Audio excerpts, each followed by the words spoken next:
Little choral echo persisted into the First World War. So pretty amazing that pretty much got stamped out by U.S. military regulation right about this time. And the fact that the U.S. military had to say that its conductors could no longer conduct any of the repeats in the sheet music is one of the reasons we know that it was still being done even in the United States. So we're coming to the end of our program. We got 2 more songs to go. I just wanted to say how fantastic these guys are.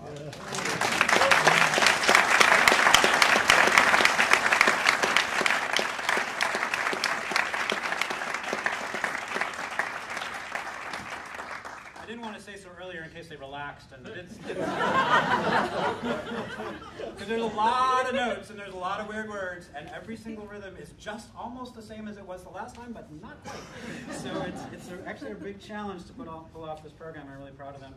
It's a great thing to be at the University of Michigan. I mean, that's one of the things I really learned through this project, to have one of the original sort of dozen or so surviving copies of this song in the library that I was taking my students to when I first came to campus in 1997, is one of the things that sort of got me going on this project, and this really very much grows out of our teaching. And so bringing scholarship and teaching together, and then I think bringing performance into history really is magical. I mean, this is a totally different story, and you learn something by singing this in a way that you don't learn it by just reading it off the page. I think it's incredibly powerful. I just wanted to thank my colleague, Jerry Blackstone, really for making this project possible.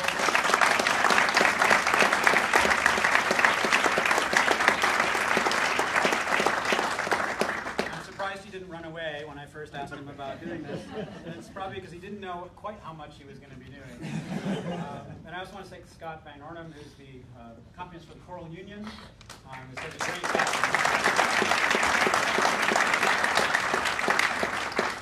So 2 anthems to go, and I can say anthem because really by World War I, the Star-Spangled Banner was named the official quote-unquote national anthem of the U.S. military by military regulation. So that's the first time that we sort of recognize it as an anthem. The Navy, of course, is sort of the one who needed a national anthem earliest because they kept on taking boats to other countries, and those boats had bands on them. And when they landed, the band would come off and need to play a song and they didn't know what to play. So they kept on asking in the 1880s, what song do we play? Do we play Hail Columbia? Do we play Star-Spangled Banner? We don't know what to do. And basically each admiral or each captain of each ship got to pick what was the national anthem until a guy named Roosevelt, you may have known, was Secretary of the Navy, said, no, I think we should stick with the Star-Spangled Banner. That goes to Woodrow Wilson in World War I, and then becomes Mr. Hoover signing the 1931 bill, making it officially the national anthem. Beautifully enough, in my opinion, there's no sheet music attached to this bill. So there is no traditional version of the anthem. There's no official version of the anthem. So Jimi Hendrix is just as legit as what we're doing here today. And if you want to see Jimmy, he's around the corner on the video manager. We're going to sing Lift Every Voice and Sing, which was a tune that was written by the Johnson brothers, James Weldon Johnson and J. Rosamond Johnson, initially as a song for Lincoln's birthday. Lincoln, of course, was a big figure in the African-American community. And James Weldon Johnson was the principal of a school in Florida, and he wrote this for a school assembly. Initially, again, as a poem, that, in his case, as a poem, that his brother set to music. They, of course, went on to become quite famous figures in the Harlem Renaissance. This song, which was initially just given to the school children in Florida, ended up being copied by hand, pasted into the back of hymnals in the African-American church, and persisted in a way that the Johnsons themselves did not imagine, and really takes on this role of an anthem for the African-American community in the United States, and particularly in the South.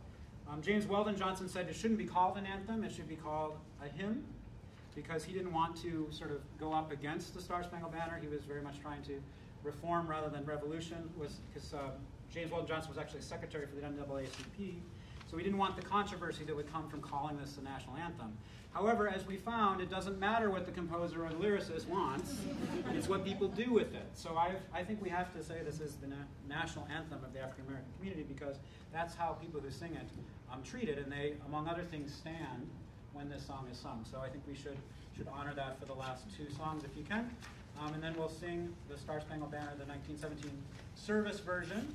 But I've asked Jerry to say a few words about conducting the national anthem before you do that. So first we'll sing Lift Every Voice and Sing, which has an incredibly powerful text if you read it, and as we sing, and then the Star-Spangled Banner to close.